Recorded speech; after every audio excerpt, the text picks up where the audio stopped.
नमस्कार दोस्तों, स्वागत है आपका। गौतम बुद्ध कहते थे कि संसार में सबसे कठिन युद्ध तलवारों से नहीं, मन से लड़ा जाता है, और जो इस युद्ध को समझ गया वही वास्तव में बदल गया। बुद्ध का यह ज्ञान कोई रहस्य नहीं था, कोई जादू नहीं था, बल्कि मनुष्य के अनुभव की सीधी सच्चाई थी। मनुष्य बाहर की दुनिया को जीतने में लगा रहता है, लेकिन भीतर जो चल रहा है उसे देखने का साहस बहुत कम लोग करते हैं। मन की पहली चाल यही होती है कि वह हमें यह महसूस ही नहीं होने देता कि हम उसके अधीन जी रहे हैं। हम सोचते हैं कि हम सोच रहे हैं, लेकिन असल में सोच हमें चला रही होती है। हम मानते हैं कि हम निर्णय ले रहे हैं, जबकि कई बार निर्णय हमारी पुरानी आदतें, डर और अनुभव ले रहे होते हैं। आधुनिक मनोविज्ञान भी आज उसी बात की पुष्टि करता है जिसे बुद्ध ने अनुभव से जाना था। मनोवैज्ञानिक कहते हैं कि इंसान का दिमाग दिन भर में हजारों विचार पैदा करता है। इनमें से अधिकतर विचार पुराने, दोहराए हुए और नकारात्मक होते हैं। हमारा मस्तिष्क खतरे को पहले पकड़ने के लिए बना है, इसलिए मन बार बार डर, चिंता और असुरक्षा की कहानियां गढ़ता है। लेकिन समस्या यह नहीं है कि विचार आते हैं, समस्या यह है कि हम हर विचार को सच मान लेते हैं। यहीं से मन हमें अपना गुलाम बना लेता है। सोचिए, एक इंसान जानता है कि गुस्सा उसे नुकसान पहुंचाता है, फिर भी वही गुस्सा बार बार आता है। कोई व्यक्ति जानता है कि तुलना उसे भीतर से तोड़ देती है, फिर भी वह दूसरों की जिंदगी देखकर खुद को छोटा महसूस करता है। मनोविज्ञान इसे ऑटोमेटिक रिएक्शन कहता है, बुद्ध इसे अविज्ञान कहते थे, यानी बिना जागरूकता के जीना। दोनों की बात एक ही दिशा में जाती है, फर्क सिर्फ भाषा का है। बुद्ध ने कभी यह नहीं कहा कि मन बुरा है, उन्होंने कहा कि मन को समझे बिना जीना दुख का कारण बनता है। मन कोई ठोस चीज नहीं है जिसे पकड़ा जा सके। मन एक प्रक्रिया है, एक बहाव है जो लगातार बदलता रहता है। मन अतीत की यादों और भविष्य की कल्पनाओं के बीच झूलता रहता है।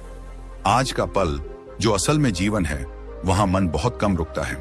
यही कारण है कि इंसान सब कुछ होते हुए भी खालीपन महसूस करता है। मनोवैज्ञानिक बताते हैं कि जब मन बार बार अतीत में जाता है तो वह अपराध बोध, पछतावा और दुख पैदा करता है, और जब वह भविष्य में जाता है तो चिंता, डर और अनिश्चितता पैदा करता है। वर्तमान में रहना मन को सबसे कठिन लगता है, क्योंकि वर्तमान में कोई कहानी नहीं होती, कोई ड्रामा नहीं होता। बुद्ध की शिक्षा यहीं पर सीधी और गहरी हो जाती है। वे कहते हैं कि जो इस पल को देख सकता है वही मुक्त हो सकता है। मन का खेल इसी से टूटना शुरू होता है। एक मनोवैज्ञानिक प्रयोग में लोगों को कुछ मिनटों के लिए अकेले बैठने को कहा गया, बिना मोबाइल, बिना काम, बिना बातचीत। कई लोग कुछ ही मिनटों में बेचैन हो गए। किसी ने कहा समय बहुत धीरे चल रहा है, किसी ने कहा दिमाग में अजीब अजीब बातें आ रही हैं। यह प्रयोग दिखाता है कि मन शांति से डरता है। बुद्ध ने इसी डर को पहचाना था। वे कहते थे कि शांति मन को असहज कर देती है, क्योंकि शांति में मन का नियंत्रण कमजोर पड़ने लगता है। हम रोजमर्रा के जीवन में देखते हैं कि एक छोटी सी बात पूरा दिन खराब कर देती है। किसी का एक शब्द, एक याद, एक तुलना। असल में वह शब्द या घटना उतनी बड़ी नहीं होती जितनी कहानी मन उसके चारों ओर बना देता है। मनोविज्ञान इसे कॉग्निटिव डिस्टॉर्शन कहता है। बुद्ध इसे भ्रम कहते थे। भ्रम का मतलब झूठ नहीं, बल्कि अधूरी सच्चाई से बनी हुई कहानी, और इंसान इन्हीं कहानियों में जीता रहता है। बुद्ध का सबसे क्रांतिकारी विचार यही था कि तुम अपने विचार नहीं हो। यह बात सुनने में सरल लगती है, लेकिन इसे समझना जीवन बदल देता है। मनोवैज्ञानिक भी आज कहते हैं कि विचार मस्तिष्क की गतिविधि है, पहचान नहीं। लेकिन समस्या यह है कि इंसान हर विचार से खुद को जोड़ लेता है। मैं दुखी हूं, मैं कमजोर हूं, मैं असफल हूं। ये वाक्य धीरे धीरे पहचान बन जाते हैं। बुद्ध कहते थे, देखो कि दुख आ रहा है, लेकिन यह मत कहो कि तुम ही दुख हो। यही देखने की कला मन का खेल तोड़ती है। एक साधारण उदाहरण से समझिए। सड़क पर चलते समय अगर कोई गाड़ी सामने से तेज आती है तो शरीर अपने आप पीछे हट जाता है। यह प्रतिक्रिया है। लेकिन अगर वही डर घंटों बाद भी मन में चलता रहे तो वह मन का खेल है। शरीर खतरे से बच गया, लेकिन मन खतरे को बार बार जिंदा रखता है। मनोविज्ञान कहता है कि यही चिंता की जड़ है। बुद्ध कहते थे कि जो बीत गया उसे फिर से जीना दुख को न्योता देना है। यहां से यह समझना बहुत जरूरी हो जाता है कि सबसे बड़ा दुश्मन कोई इंसान नहीं, कोई परिस्थिति नहीं, बल्कि वह आदत है जिससे हम अपने मन की हर बात को सच मान लेते हैं। मन की पहली चाल यही है कि वह हमें मालिक होने का भ्रम देता है, जबकि असल में वह खुद मालिक बन बैठता है। और जब मन मालिक बनता है तब जीवन प्रतिक्रिया बन जाता है। बुद्ध का ज्ञान यहाँ किसी धर्म की बात नहीं करता, बल्कि सीधा जीवन का विज्ञान बन जाता है। वे कहते थे कि मन को दबाओ मत, मन से लड़ो मत, बस उसे देखो। आधुनिक मनोविज्ञान भी यही कहता है कि अवेयरनेस यानी सजगता मानसिक स्वतंत्रता की कुंजी है। जब इंसान अपने विचारों को देखना सीखता है, तब पहली बार उसे यह एहसास होता है कि वह विचारों से बड़ा है। यही वह बिंदु है जहां बदलाव शुरू होता है। कोई चमत्कार नहीं, कोई अचानक रोशनी नहीं, बल्कि एक शांत सी समझ की हर भावना स्थायी नहीं है, हर विचार सच नहीं है और हर प्रतिक्रिया जरूरी नहीं है। बुद्ध कहते थे, जिसने यह समझ लिया उसने मन का खेल समझ लिया, और जिसने मन का खेल समझ लिया वही बदल गया। इस शुरुआती समझ के साथ एक दरवाजा खुलता है। आगे बहुत कुछ है जिसे देखा जाना बाकी है। मन कैसे आदतों से हमें बांधता है, कैसे डर और लगाव से हमें कमजोर रखता है, और कैसे सजगता से वही मन हमारा सबसे बड़ा सहायक बन सकता है। लेकिन उससे पहले यह समझना जरूरी था कि समस्या कहां से शुरू होती है, क्योंकि जब जड़ दिखने लगती है तब समाधान अपने आप आकार लेने लगता है। और जब इंसान ये समझने लगता है कि मन कोई ठोस चीज नहीं बल्कि एक चलती हुई प्रक्रिया है, तभी एक और परत धीरे धीरे खुलती है। यही वह जगह है जहां मन अपना सबसे खतरनाक खेल खेलता है, भ्रम का खेल। भ्रम कोई अचानक पैदा होने वाली चीज नहीं है, ये बहुत धीरे धीरे, बहुत चुपचाप इंसान के भीतर घर बना लेता है। मन रोज छोटी छोटी कहानियां गढ़ता है, इतनी सामान्य कि हम उन्हें सच मान लेते हैं। जब ये हो जाएगा तब मैं खुश हो जाऊंगा, थोड़ा और मिल जाए फिर सब ठीक हो जाएगा, आज नहीं कल शांति मिलेगी। ये वाक्य सुनने में उम्मीद जैसे लगते हैं, लेकिन यही उम्मीद धीरे धीरे दुख का कारण बन जाती है। गौतम बुद्ध कहते थे कि मनुष्य दुख में इसलिए नहीं फंसता क्योंकि उसके पास कुछ नहीं है, बल्कि इसलिए फंसता है क्योंकि उसका मन हमेशा किसी और समय में जी रहा होता है। मनोविज्ञान भी आज यही बताता है कि इंसान का मस्तिष्क भविष्य की कल्पनाओं में इतना उलझ जाता है कि वर्तमान का अनुभव करना भूल जाता है। प्रसिद्ध मनोवैज्ञानिक बताते हैं कि दिमाग प्रेडिक्शन मशीन की तरह काम करता है। वह लगातार अनुमान लगाता रहता है कि आगे क्या होगा। लेकिन जब यही अनुमान उम्मीद बन जाता है और उम्मीद निर्भरता बन जाती है, तब भ्रम जन्म लेता है। इंसान सोचता है कि खुशी किसी घटना के पूरा होने के बाद आएगी, किसी व्यक्ति के बदलने के बाद आएगी, किसी स्थिति के सुधरने के बाद आएगी। और जब वह घटना टल जाती है, व्यक्ति नहीं बदलता या स्थिति वैसी नहीं बनती, तब वही उम्मीद टूटकर दुख बन जाती है। बुद्ध ने इस भ्रम को बहुत साफ शब्दों में समझाया था। वे कहते थे कि मन का सबसे बड़ा धोखा यह है कि वह खुशी को भविष्य में टाल देता है। मन कहता है, अभी नहीं, थोड़ा और सह लो, लेकिन जीवन अभी है और अभी को टालना ही दुख की शुरुआत है। मनोविज्ञान इसे डिलेड हैप्पीनेस सिंड्रोम कहता है, जहां इंसान लगातार आगे की खुशी के लिए आज का बलिदान करता रहता है।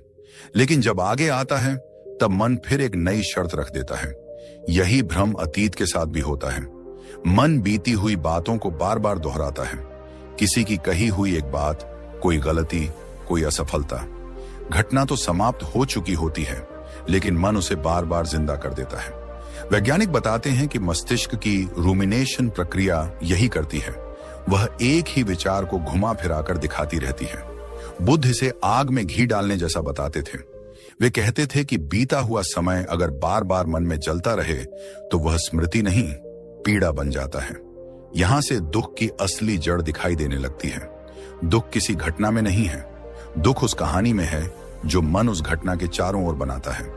दो लोग एक ही परिस्थिति से गुजरते हैं, लेकिन एक टूट जाता है, दूसरा सीख लेता है। फर्क परिस्थिति का नहीं, मन के खेल का होता है। मन छोटी सी बात को बड़ा दुख बना देता है, क्योंकि वह उसे अर्थ दे देता है। एक शब्द को अपमान बना देता है, एक गलती को पहचान बना देता है, एक असफलता को भविष्य की सच्चाई बना देता है। मनोविज्ञान में इसे नेगेटिव बायस कहा जाता है। दिमाग नकारात्मक चीजों को ज्यादा गहराई से पकड़ता है। बुद्ध ने हजारों साल पहले ही देख लिया था कि मन सुख से जल्दी ऊब जाता है, लेकिन दुख को पकड़कर बैठ जाता है। यही कारण है कि इंसान 100 अच्छी बातों को भूल जाता है और एक बुरी बात रात भर जगाए रखती है। मन को यह खेल बहुत पसंद है, क्योंकि दुख में मन को कहानी मिलती है, पहचान मिलती है। इसी भ्रम से डर जन्म लेता है। डर अक्सर भविष्य की किसी ऐसी घटना का होता है जो अभी घटित नहीं हुई है। मनोवैज्ञानिक कहते हैं कि डर का बड़ा हिस्सा कल्पना पर आधारित होता है, लेकिन शरीर उसे सच मान लेता है। दिल तेज धड़कने लगता है, सांस बदल जाती है, शरीर तनाव में आ जाता है। डर कभी सच न भी हो, उसका असर हमेशा सच होता है। बुद्ध ने इसे बहुत गहराई से समझा था। वे कहते थे कि डर उस छाया की तरह है जो तब भी पीछा करती है जब सामने कोई चीज नहीं होती। चिंता इसी डर का लंबा रूप है। चिंता भविष्य की सजा है जो आज दी जाती है। मन बार बार संभावित खतरों को गिनाने लगता है। अगर ऐसा हो गया तो, अगर वैसा हो गया तो। मनोविज्ञान बताता है कि चिंता मन को नियंत्रण का भ्रम देती है। इंसान सोचता है कि चिंता करके वह भविष्य को संभाल रहा है, जबकि असल में वह वर्तमान को खो रहा होता है। बुद्ध कहते थे कि भविष्य के दुख को अभी जी लेना दोहरी पीड़ा है, और जब डर और चिंता लंबे समय तक जमा हो जाते हैं तब क्रोध पैदा होता है। क्रोध अचानक नहीं आता, वह भीतर की हताशा का विस्फोट होता है। मन हारता है और क्रोध उसका हथियार बन जाता है। जब चीजें मन के अनुसार नहीं होती, जब लोग उम्मीद के मुताबिक नहीं चलते, तब क्रोध बाहर निकलता है। मनोविज्ञान कहता है कि क्रोध अक्सर दर्द का मुखौटा होता है। बुद्ध भी यही कहते थे कि क्रोध किसी और को नहीं, पहले खुद को जलाता है। मन इन हथियारों का उपयोग करके इंसान को कमजोर बनाए रखता है। डर से आगे बढ़ने नहीं देता, चिंता से चैन छीन लेता है और क्रोध से रिश्ते तोड़ देता है। लेकिन मन का सबसे बड़ा खेल यह है कि वह इन सब को मैं बना देता है। इंसान कहता है, मैं ऐसा ही हूं, मुझे गुस्सा आता है, मैं बहुत चिंतित रहता हूं। बुद्ध कहते थे कि यह सबसे बड़ा भ्रम है। भावना आती है, जाती है, लेकिन तुम भावना नहीं हो। आधुनिक विज्ञान भी अब इस बात को स्वीकार कर रहा है कि भावनाएं स्थायी नहीं होती। न्यूरोसाइंस बताता है कि हर भावना का एक जैविक चक्र होता है। अगर उसे ईंधन न दिया जाए तो वह खुद ही शांत हो जाती है। बुद्ध ने इसे सजगता कहा था। वे कहते थे कि भावना को देखो, लेकिन उसके साथ बहो मत। देखना शुरू होते ही मन का खेल कमजोर पड़ने लगता है। यहाँ बुद्ध की सीख किसी उपदेश जैसी नहीं लगती, बल्कि एक प्रयोग जैसी लगती है। वे कहते थे, देखो कि डर आ रहा है, लेकिन यह मत कहो कि तुम ही डर हो। देखो कि क्रोध उठ रहा है, लेकिन यह मत मानो कि वही तुम्हारी सच्चाई है। मनोविज्ञान इसे ऑब्जर्वर मोड कहता है, बुद्ध इसे जागरूकता कहते थे। दोनों का सार एक ही है। जब इंसान यह देखने लगता है कि मन कैसे कहानियां बनाता है, कैसे भविष्य की उम्मीद और अतीत का बोझ उठाकर उसे थका देता है, तब पहली बार एक खाली जगह बनती है। उसी खाली जगह में शांति की झलक मिलती है। बुद्ध कहते थे कि शांति को पैदा नहीं करना पड़ता, बल्कि भ्रम हटाना पड़ता है। मन का खेल समझ में आते ही जीवन अपने आप हल्का होने लगता है। और जब इंसान यह देख लेता है कि भ्रम, डर, चिंता और क्रोध कैसे उसके भीतर चुपचाप राज कर रहे हैं, तभी एक और गहरी सच्चाई सामने आती है। यहां मन अपना अगला जाल बिछाता है, आदतों और प्रतिक्रियाओं का जाल। बाहर से देखने पर लगता है कि हम हर दिन नए फैसले लेते हैं, नई सोच के साथ जीते हैं, लेकिन भीतर की सच्चाई कुछ और ही होती है। मनोविज्ञान साफ कहता है कि इंसान के ज्यादातर फैसले चेतन मन से नहीं, बल्कि अवचेतन आदतों से आते हैं। हम सोचते हैं कि हमने गुस्सा किया, हमने दुख चुना, हमने वही गलती दोहराई, लेकिन असल में वह आदत थी जो अपने पुराने रास्ते पर फिर से चल पड़ी। मस्तिष्क वैज्ञानिक बताते हैं कि दिमाग ऊर्जा बचाने के लिए आदतों का सहारा लेता है।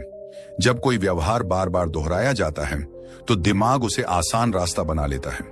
यही कारण है कि वही गुस्सा, वही दुख, वही प्रतिक्रिया बार बार सामने आती है।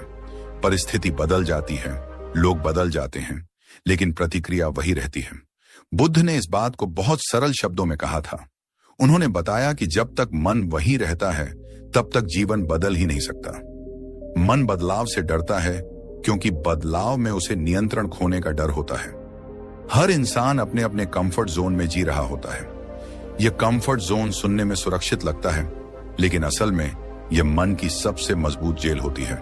दुख जाना पहचाना होता है, इसलिए मन उसे छोड़ना नहीं चाहता। एक मनोवैज्ञानिक प्रयोग में पाया गया कि लोग दर्दनाक लेकिन परिचित स्थिति में रहना ज्यादा पसंद करते हैं, बजाय अनजानी लेकिन बेहतर स्थिति के। बुद्ध ने इसे अज्ञान की आदत कहा था। वे कहते थे कि मन पुराने दुख को पकड़कर बैठा रहता है क्योंकि वह उसे जानता है, और जो जाना पहचाना है वही मन को सुरक्षित लगता है। यही कारण है कि इंसान कहता है, मैं ऐसा ही हूं, मेरी आदत ही ऐसी है। ये वाक्य सुनने में साधारण लगता है, लेकिन यही वाक्य जीवन को रोक देता है। मनोविज्ञान इसे फिक्स्ड पैटर्न कहता है, बुद्ध इसे बंधन कहते थे। आदतें हमें यह महसूस ही नहीं होने देती कि हम बदल सकते हैं। हम प्रतिक्रिया को ही अपनी पहचान बना लेते हैं। कोई बात चुभती है, गुस्सा आता है और हम मान लेते हैं कि यही स्वभाव है। बुद्ध कहते थे कि स्वभाव कोई स्थायी चीज नहीं है, वह अभ्यास से बना हुआ ढांचा है। इसी जाल के बीच मैं का निर्माण होता है। मन धीरे धीरे एक छवि गढ़ता है, ये मैं हूं, ये मेरी पहचान है, ये मेरी कहानी है। मनोविज्ञान बताता है कि ईगो यानी अहंकार दिमाग का एक निर्माण है जो खुद को सुरक्षित रखने के लिए बना है। यह मैं लगातार तुलना करता है, खुद को बेहतर या बदतर साबित करता है। बुद्ध ने इस मैं को सबसे बड़ी भ्रांति कहा। वे कहते थे कि मन मैं बनाता है, लेकिन हम उसे सच मान लेते हैं। अपमान क्यों चुभता है? क्योंकि वह मैं की बनाई हुई छवि पर चोट करता है। कोई व्यक्ति अगर हमारी उस छवि से अलग बात कह दे तो भीतर कुछ टूटता है। मनोवैज्ञानिक बताते हैं कि ईगो को खतरा महसूस होते ही दिमाग रक्षात्मक हो जाता है, दिल की धड़कन तेज हो जाती है, गुस्सा या उदासी पैदा होती है। बुद्ध कहते थे कि जहां मैं होता है वहां चोट निश्चित होती है, क्योंकि जो बनाया गया है वह टूटेगा ही। तारीफ क्यों नशा बन जाती है? क्योंकि ईगो को सहारा मिलता है। जब कोई हमारी प्रशंसा करता है तो मन उस छवि को और मजबूत करता है। मनोविज्ञान कहता है कि तारीफ से दिमाग में वही रसायन निकलते हैं जो किसी नशे से निकलते हैं। बुद्ध ने बहुत पहले ही चेतावनी दी थी कि जो तारीफ में डूबता है वह आलोचना में डूबेगा ही। दोनों एक ही सिक्के के दो पहलू हैं। जब ईगो टूटता है तब दर्द क्यों होता है? क्योंकि मन उस छवि से खुद को जोड़ चुका होता है। कोई असफलता, कोई अस्वीकार, कोई हार, ये सब ईगो को चोट पहुंचाते हैं। मनोविज्ञान बताता है कि दिमाग इस दर्द को शारीरिक दर्द की तरह ही अनुभव करता है। बुद्ध कहते थे कि यह दर्द इसीलिए होता है क्योंकि हम खुद को मन की बनाई हुई कहानी समझ बैठे हैं। बुद्ध की सबसे गहरी बात यहीं से निकलती है, जो तुम हो वो मन नहीं है। ये वाक्य सुनने में साधारण लगता है, लेकिन इसे समझना पूरे जीवन की दिशा बदल देता है। मन विचारों का संग्रह है, यादों का बोझ है, आदतों का ढांचा है, लेकिन जो देख रहा है वो मन नहीं है। मनोविज्ञान भी आज इस बात को स्वीकार करता है कि इंसान के भीतर एक ऐसा साक्षी होता है जो विचारों को देख सकता है। इसे कुछ वैज्ञानिक ऑब्जर्विंग सेल्फ कहते हैं। बुद्ध इसे साक्षी कहते थे। जब इंसान यह देखना शुरू करता है कि प्रतिक्रिया उठ रही है लेकिन वह खुद नहीं है, ईगो चोट खा रहा है लेकिन वह खुद नहीं है, तब पहली बार आजादी की हवा महसूस होती है। आदतें कमजोर पड़ने लगती हैं क्योंकि अब उन्हें अंधा समर्थन नहीं मिलता। मन बदलाव से डरता है, लेकिन जागरूकता के सामने उसका डर टिक नहीं पाता। यहीं से समझ में आता है कि जीवन इसलिए नहीं बदलता क्योंकि परिस्थितियां नहीं बदल रही, बल्कि इसलिए नहीं बदलता क्योंकि मन वही पुरानी प्रतिक्रियाएं दोहराता रहता है। बुद्ध कहते थे कि बाहर की दुनिया बदलने से पहले भीतर की दुनिया को देखो। मनोविज्ञान भी यही कहता है कि जब तक पैटर्न नहीं बदलता तब तक परिणाम नहीं बदलते। इस बिंदु पर आकर इंसान थोड़ा रुकता है। उसे यह एहसास होने लगता है कि शायद समस्या बाहर नहीं थी, बल्कि भीतर की आदतों और मैं की कहानी में छिपी थी। और जैसे ही यह एहसास गहराता है, अगला प्रश्न अपने आप जन्म लेता है। अगर मैं मन नहीं हूं, अगर आदतें ही मुझे चला रही थी, तो फिर असली शांति और स्वतंत्रता कहां से आएगी? इसी प्रश्न के साथ अगला चरण धीरे धीरे खुलने लगता है। और जब इंसान यह समझने लगता है कि आदतें और ईगो कैसे उसके जीवन को बार बार एक ही जगह ले जाकर खड़ा कर देते हैं, तभी दुख की सबसे गहरी जड़ अपने आप दिखाई देने लगती है।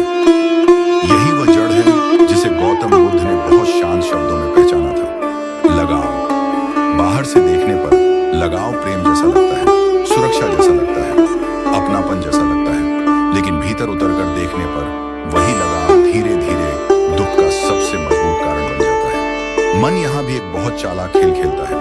वह हमें यह महसूस कराता है कि हम चीजों, लोगों या परिस्थितियों से दुखी हैं, जबकि सच्चाई यह है कि हम अपनी उम्मीदों से दुखी होते हैं।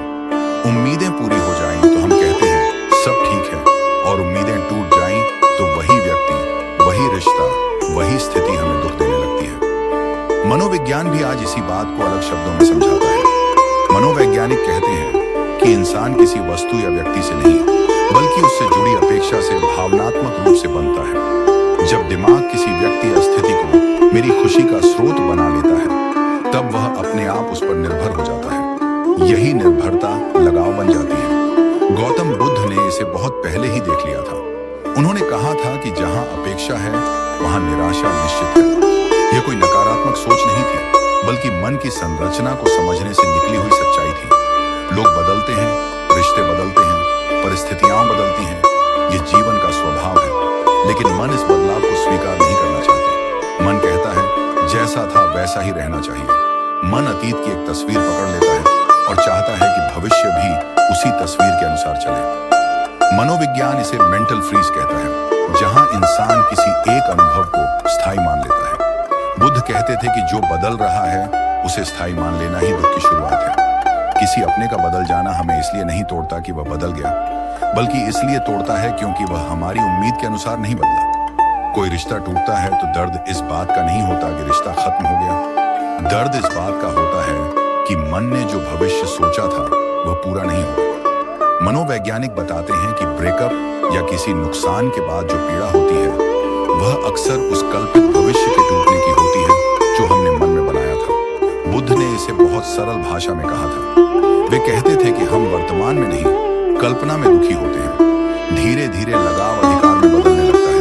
हम अनजाने में कहने लगते हैं तुम ऐसे ही रहो, तुम मुझे ऐसा महसूस कराओ, तुम्हें ऐसा करना चाहिए। ये वाक्य सीधे नहीं बोले जाते, लेकिन मन में बैठ जाते हैं। मनोविज्ञान कहता है कि जब अपेक्षा अधिकार का रूप ले लेती है तब रिश्ते बोझ बन जाते हैं। बुद्ध ने कहा था कि जहां अधिकार है वहां स्वतंत्रता मर जाती है, और जहां स्वतंत्रता मरती है वहां प्रेम नहीं टिकता। यहाँ एक बहुत गहरी बात समझने की है।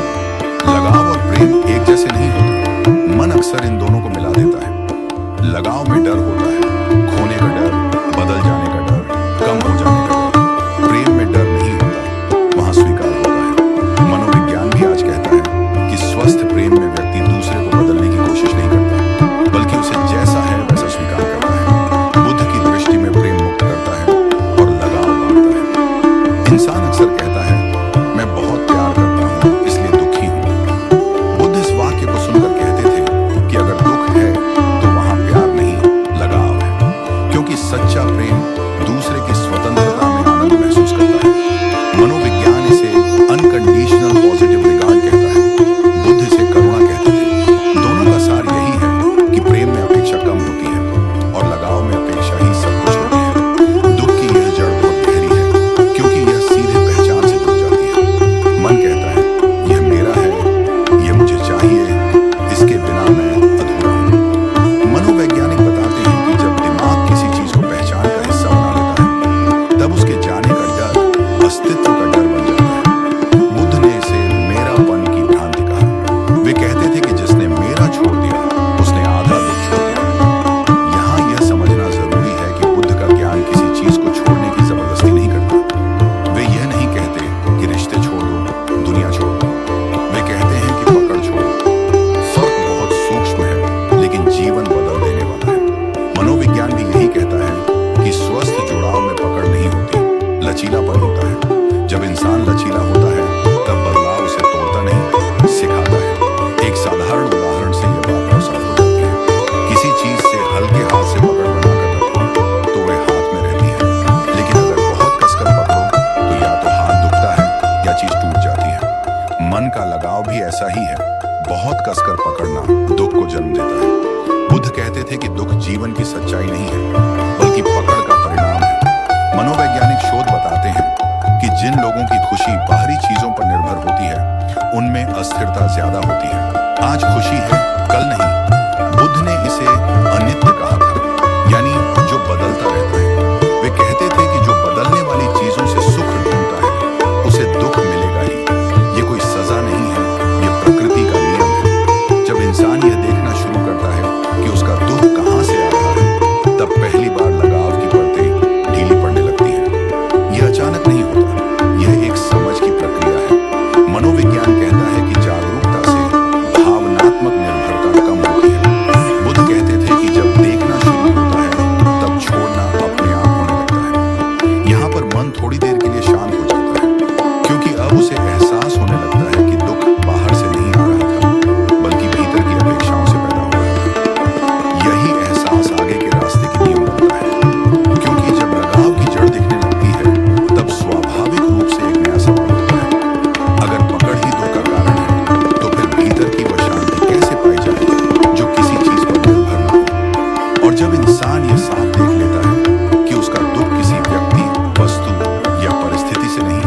बल्कि पकड़ और अपेक्षा से पैदा हो रहा था। तभी भीतर एक नई संभावना जन्म लेती है। उसी संभावना का नाम है मन को देखने की कला। यह कोई नई तकनीक नहीं है, कोई भारी अभ्यास नहीं है, बल्कि देखने का एक अलग ढंग है। यहीं पर गौतम बुद्ध का ज्ञान सबसे शांत, सबसे गहरा और सबसे क्रांतिकारी रूप में सामने आता है। बुद्ध ने कभी नहीं कहा कि मन को दबाओ, मन को मारो या मन को खत्म करो। उन्होंने सिर्फ इतना कहा, मन को देखो। और यह एक वाक्य पूरे जीवन की दिशा बदल देता है। मनोविज्ञान भी आज इसी निष्कर्ष पर पहुंचा है कि मन से लड़ने से मन और मजबूत हो जाता है। जब इंसान किसी विचार को हटाने की कोशिश करता है, वही विचार और ज्यादा जोर से लौटता है। वैज्ञानिक इसे रिबाउंड इफेक्ट कहते हैं। एक प्रसिद्ध प्रयोग में लोगों से कहा गया कि वे सफेद हाथी के बारे में न सोचें, और ठीक उसी पल दिमाग में सबसे पहले वही छवि उभरी। बुद्ध ने हजारों साल पहले ही देख लिया था कि विरोध मन को ताकत देता है और देखने से मन कमजोर पड़ता है। मन को देखना मतलब विचारों को रोकना नहीं, बल्कि विचारों के साथ बहना भी नहीं। ये बीच की अवस्था है। जैसे कोई व्यक्ति नदी के किनारे खड़ा होकर बहते पानी को देखता है, वैसे ही मन में उठते विचारों को देखना। मनोविज्ञान इसे मेटा अवेयरनेस या ऑब्जर्वेशन मोड कहता है।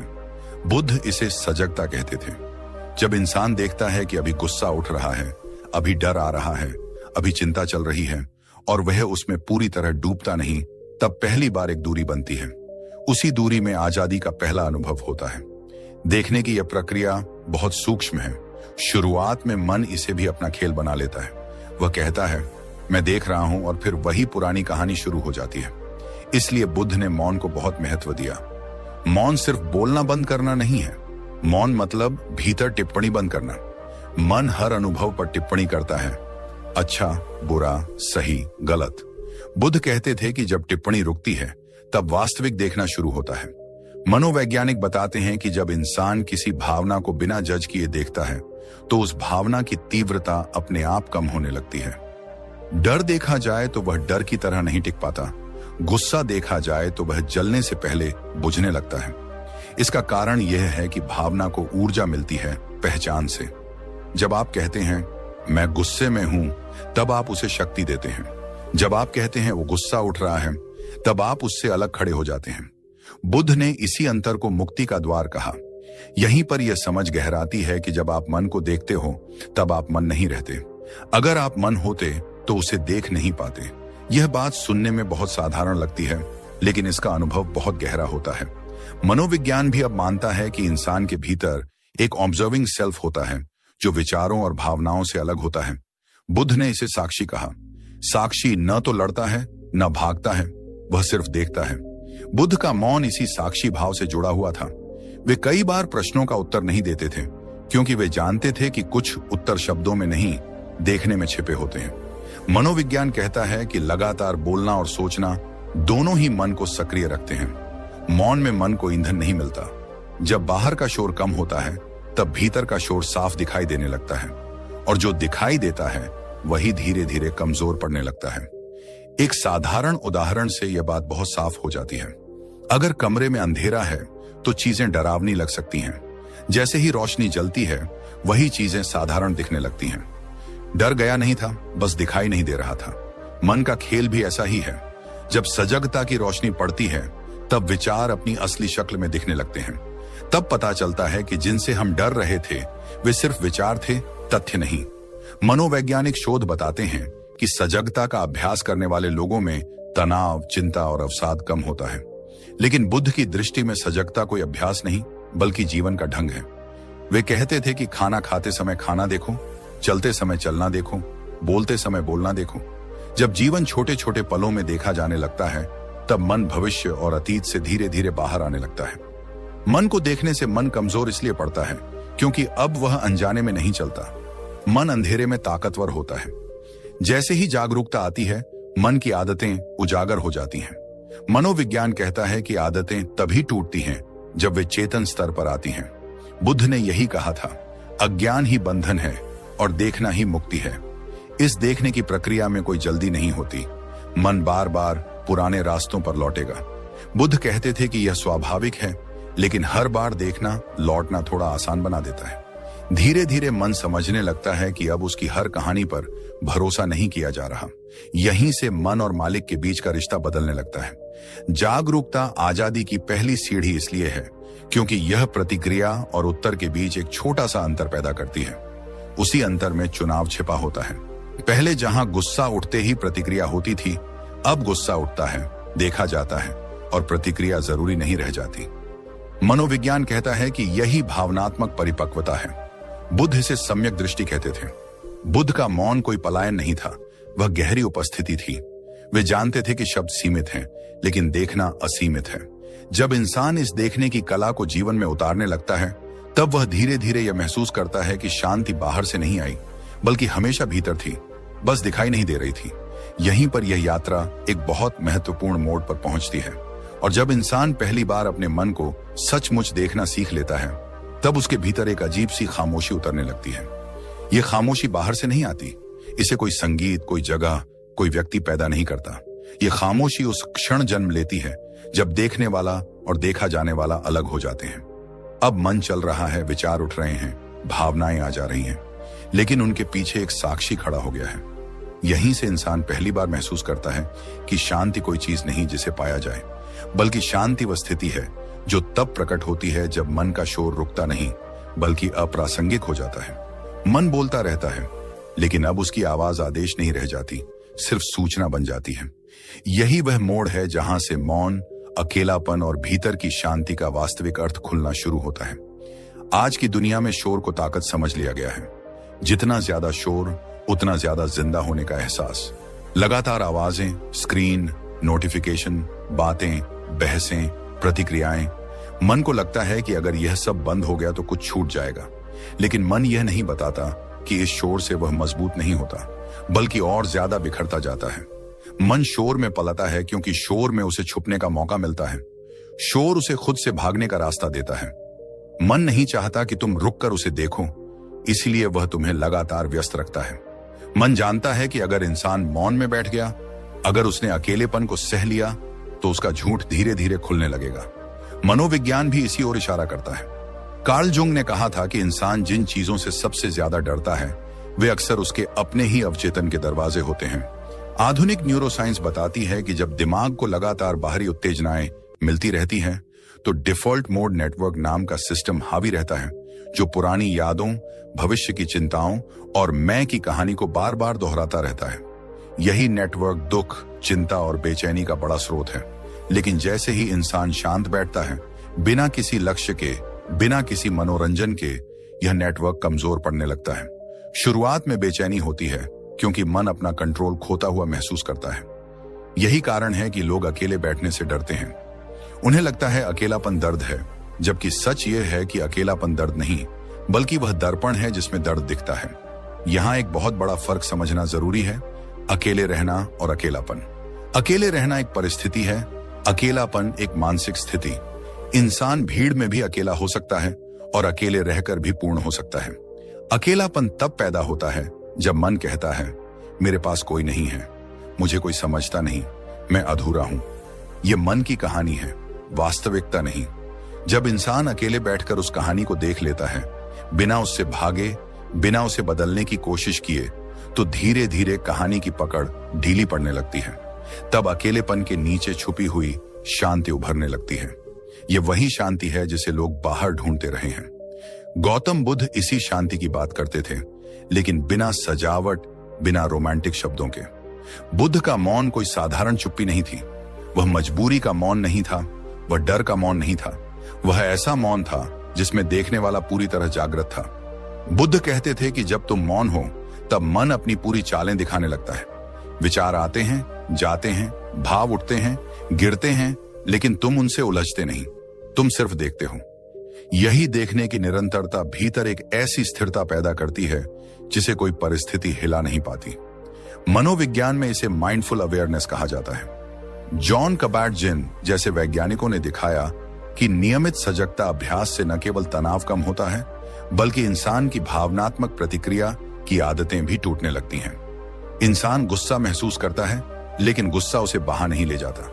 दुख आता है, लेकिन दुख पहचान नहीं बनता। यही बुद्ध की शिक्षा का आधुनिक रूप है। भावनाओं को दबाना नहीं, उनसे दूरी बनाना नहीं, बल्कि उन्हें पूरी तरह देखना, बिना उनके बन जाना। मौन का प्रयोग रोजमर्रा की जिंदगी में बहुत साधारण तरीकों से शुरू किया जा सकता है, लेकिन मन इन्हें साधारण मानकर टाल देता है।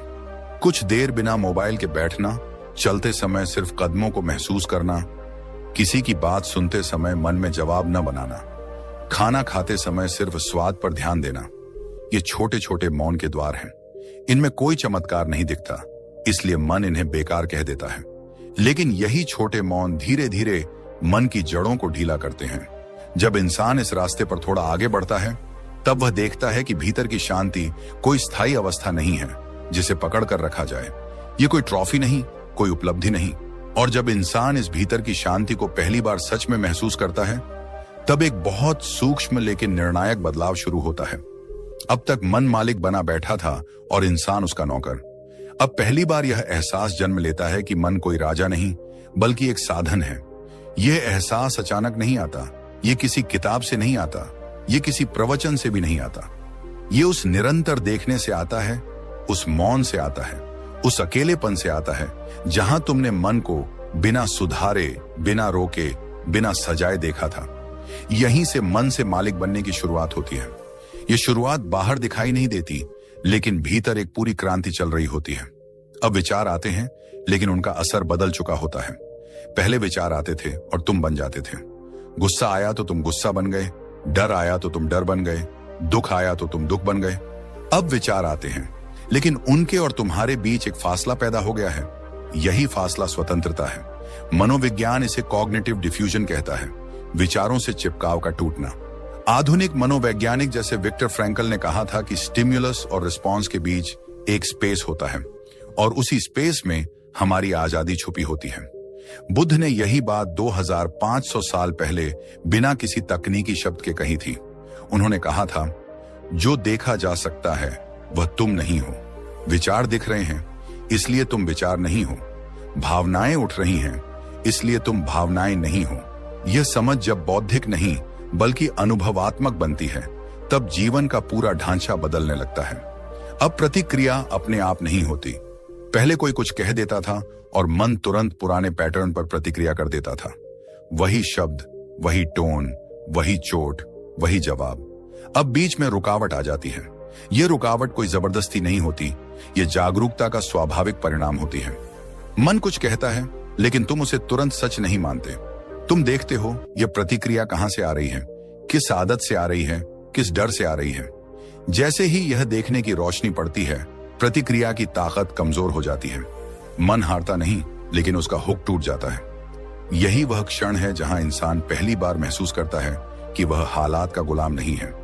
न्यूरोसाइंस भी यही दिखाती है कि जब इंसान सजग होता है, तब प्रीफ्रंटल कॉर्टेक्स सक्रिय होता है, जो निर्णय और विवेक से जुड़ा है, और अमिगडाला की पकड़ ढीली पड़ती है, जो डर और भावनात्मक प्रतिक्रिया का केंद्र है। इसका मतलब यह नहीं कि डर या गुस्सा खत्म हो जाते हैं, बल्कि इसका मतलब यह है कि वे अब जीवन के ड्राइवर नहीं रहते। यही बुद्ध की मध्य मार्ग की शिक्षा है। न दबाना, न बह जाना, बस देखना। देखना इतना गहरा हो जाए कि मन की पुरानी आदतें अपने आप गिरने लगें। यहां कोई बड़ी साधना नहीं, कोई पहाड़ों पर जाना नहीं, कोई दुनिया छोड़ना नहीं। बुद्ध का रास्ता बहुत साधारण था, लेकिन इसी साधारणता से मन डरता है। छोटी छोटी प्रैक्टिस जो सुनने में मामूली लगती है, असल में पूरे जीवन की दिशा बदल देती है। जब कोई भावना उठे, उसे नाम दो। गुस्सा है, डर है, ईर्ष्या है। नाम देते ही तुम उससे एक कदम बाहर आ जाते हो। जब मन भविष्य की कहानी बनाने लगे, बस इतना देखो कि यह कहानी है, सच्चाई नहीं। जब अतीत का बोझ उठे, उसे शरीर में महसूस करो, शब्दों में मत उलझो। ये छोटे छोटे क्षण मन की जड़ें काटते हैं। धीरे धीरे एक और गहरी बात खुलती है। मन को बदलने की जरूरत नहीं पड़ती, क्योंकि बदलने वाला भी मन ही था। जैसे ही समझ आ जाती है, बदलाव अपने आप हो जाता है। यही कारण है कि बुद्ध ने कभी सुधार की बात नहीं की, उन्होंने समझ की बात की। उन्होंने कहा, समझ गया तो बदल गया। यही वाक्य इस पूरी यात्रा का सार है। जब तुम सच में समझ लेते हो कि दुख कैसे पैदा होता है, तो दुख के खिलाफ लड़ने की जरूरत नहीं पड़ती। जब तुम देख लेते हो कि डर कैसे बनता है, तो साहस की एक्टिंग नहीं करनी पड़ती। समझ प्रकाश है और अंधेरा अपने आप मिट जाता है। मनोविज्ञान के महान वैज्ञानिक अल्बर्ट एलिस ने कहा था कि इंसान घटनाओं से नहीं, अपनी व्याख्याओं से परेशान होता है। बुद्ध ने यही कहा था, मन चीजों को जैसा है वैसा नहीं देखता, वह अपनी छाया उन पर डाल देता है। जब यह छाया दिखने लगती है तब चीजें पहली बार साफ दिखाई देती हैं। तब इंसान जीवन को दोष देना छोड़ देता है और मन को समझना शुरू करता है। यही वह बिंदु है जहां इंसान पीड़ित से साक्षी बनता है। इस अवस्था में जीवन अचानक आसान नहीं हो जाता, लेकिन सच्चा हो जाता है। समस्याएं आती हैं लेकिन पहचान नहीं बनती। दुख आता है लेकिन घर नहीं बना पाता। खुशी आती है लेकिन नशा नहीं बनती। मन अब मालिक नहीं, एक अच्छा सेवक बन जाता है। जहां जरूरत हो वहां उपयोग करो, जहां जरूरत ना हो वहां शांत रहने दो। यही असली संतुलन है, यही असली आजादी है। और जब इंसान इस बिंदु तक पहुंचता है तब एक बहुत शांत लेकिन गहरी सच्चाई उसके भीतर उतरती है। अब उसे बाहर जीतने का कोई जुनून नहीं रहता, क्योंकि उसे पहली बार समझ में आता है कि असली लड़ाई कभी बाहर थी ही नहीं, असली संघर्ष हमेशा भीतर था। मन को जीतना इसलिए असली जीत है क्योंकि मन ही वह जगह है जहां हार और जीत दोनों पैदा होती हैं। दुनिया से लड़कर इंसान कुछ समय के लिए जीत सकता है, लेकिन मन से हारकर वह हर दिन हारता है। बुद्ध ने कहा था कि जिसने मन को जीत लिया उसने संसार को जीत लिया, और जिसने मन को नहीं समझा उसके लिए संसार भी बोझ बन जाता है। यह कोई दर्शन नहीं, यह रोजमर्रा की जिंदगी का कड़वा लेकिन मुक्त करने वाला सच है। अब इंसान पीछे मुड़कर अपने जीवन को देखता है तो उसे एहसास होता है कि ज्यादातर दुख हालात से नहीं आए थे, बल्कि उन कहानियों से आए थे जो मन ने घड़ी थी। जो समझ गया वही मुक्त हुआ। इसका मतलब यह नहीं कि वह भाग गया, इसका मतलब यह है कि वह भीतर से आजाद हो गया। मन अब भी बोलता है, लेकिन उसकी आवाज अंतिम नहीं रह जाती। विचार अब भी आते हैं, लेकिन वे मालिक नहीं रह जाते। यही वह अवस्था है जहां इंसान पहली बार हल्का महसूस करता है, बिना किसी वजह के। न कुछ पाने की खुशी, न कुछ खोने का डर, बस एक ठहराव, एक स्पष्टता, एक सादगी। मनोविज्ञान भी इसी बिंदु पर आकर बुद्ध से हाथ मिलाता है। आधुनिक थेरेपी कहती है कि हीलिंग तब शुरू होती है जब अवेयरनेस पैदा होती है। जब इंसान अपने पैटर्न को देख लेता है तब वे पैटर्न उसे नियंत्रित नहीं कर पाते। कार्ल जुंग ने कहा था कि जब तक तुम अवचेतन को चेतन नहीं बनाते तब तक वह तुम्हारे जीवन को चलाता रहेगा और तुम उसे किस्मत कहते रहोगे। बुद्ध ने यही बात और भी सरल शब्दों में कही थी, जो दिखाई नहीं देता वही बांधता है, और जो दिखाई देने लग जाए वही छूटने लगता है। यह समझ किसी एक दिन की नहीं होती, लेकिन जिस दिन यह उतरती है उसी दिन जीवन की दिशा बदल जाती है। अब दर्शक से एक छोटा सा लेकिन बहुत सच्चा वादा मांगा जा सकता है। कोई बड़ा संकल्प नहीं, कोई भारी प्रण नहीं, बस इतना सा वादा कि आज से, अभी से जब भी मन कोई कहानी सुनाए उसे तुरंत सच न मान लेना। बस एक पल रुक जाना। उस एक पल में पूरी आजादी छुपी होती है। उस एक पल में प्रतिक्रिया टूटती है, आदत कमजोर पड़ती है और नई चेतना जन्म लेती है। यही पहला कदम है। बुद्ध ने कहा था कि हजारों मील की यात्रा भी एक कदम से शुरू होती है, लेकिन वह कदम बाहर नहीं, भीतर उठता है। इस यात्रा में कोई चमत्कार नहीं, लेकिन हर दिन एक छोटा सा चमत्कार जरूर होता है। गुस्सा थोड़ा कम देर टिकता है, डर थोड़ा कम गहरा लगता है, दुख थोड़ी जल्दी गुजर जाता है, और सबसे बड़ी बात, इंसान खुद को पहले से ज्यादा ईमानदारी से देखने लगता है। वह दूसरों को दोष देना छोड़ देता है और मन को समझना शुरू करता है। यही वह बिंदु है जहां जीवन बोझ नहीं, सीख बन जाता है। और अब बहुत धीरे और बहुत सच्चाई से इस यात्रा को एक मानवीय स्पर्श के साथ जोड़ना जरूरी है। यह चैनल सिर्फ वीडियो नहीं है, ये उन लोगों के लिए एक सहारा है जो बाहर से ठीक दिखते हैं लेकिन भीतर से थके हुए हैं। यहाँ भाषण नहीं दिए जाते, यहाँ अनुभव बांटे जाते हैं। यहाँ कोई यह दावा नहीं करता कि वह पहुंचा हुआ है, बल्कि यहाँ यह स्वीकार किया जाता है कि हम सब रास्ते में हैं। अगर यह वीडियो आपके भीतर कहीं चुपचाप उतर गया हो, अगर किसी एक वाक्य ने आपको रोक दिया हो, अगर किसी एक पल में आपको अपने ही जीवन की झलक दिख गई हो, तो समझिए कि यह वीडियो अपना काम कर गया। खुद के लिए एक छोटा सा कदम उठाइए। कोई एहसान नहीं, कोई औपचारिकता नहीं, बस इस यात्रा को आगे बढ़ाने के लिए इस चैनल से जुड़ जाइए। वीडियो को शेयर करिए ताकि कोई और भी अपने मन की चाल को पहचान सके। कमेंट करिए ताकि आपकी आवाज भी किसी और के लिए आईना बन सके, क्योंकि जब अनुभव बांटे जाते हैं तब वे हल्के हो जाते हैं, और जब मन समझा जाता है तब जीवन अपने आप बदलने लगता है। याद रखिए, यह वीडियो सिर्फ सुना नहीं जाएगा, इसे महसूस किया जाएगा। ये सवाल खड़े करेगा, चुप कर देगा और फिर बहुत देर तक भीतर गूंजता रहेगा। यही इस यात्रा का मकसद है। और अगर आज आपने सिर्फ एक बात अपने साथ ले जाने का फैसला किया हो तो वह यही हो, मन को समझ लिया तो जीवन अपने आप समझ में आने लगता है। आज से शुरुआत कीजिए, अभी से, यहीं से। धन्यवाद। शांति तो तब होती है जब पकड़ने वाला ही ढीला पड़ जाता है। जब मुझे शांत होना है वाली इच्छा भी देखी जाने लगती है, तब शांति अपने आप प्रकट होती है। यही वह पल है जहां जीवन में एक गहरा परिवर्तन शुरू होता है। बाहर सब वैसा ही रहता है, काम, रिश्ते, जिम्मेदारियां, समस्याएं, बट भीतर प्रतिक्रिया की जगह उत्तरदायित्व आ जाता है। इंसान हालात से नहीं भागता, लेकिन हालात उसे तोड़ भी नहीं पाते। गौतम बुद्ध ने कहा था कि असली स्वतंत्रता बाहर की दुनिया को बदलने में नहीं, बल्कि भीतर की प्रतिक्रियाओं को समझने में है। जब मन को देखा जाता है तब वह मालिक नहीं रहता, सिर्फ एक उपकरण बन जाता है।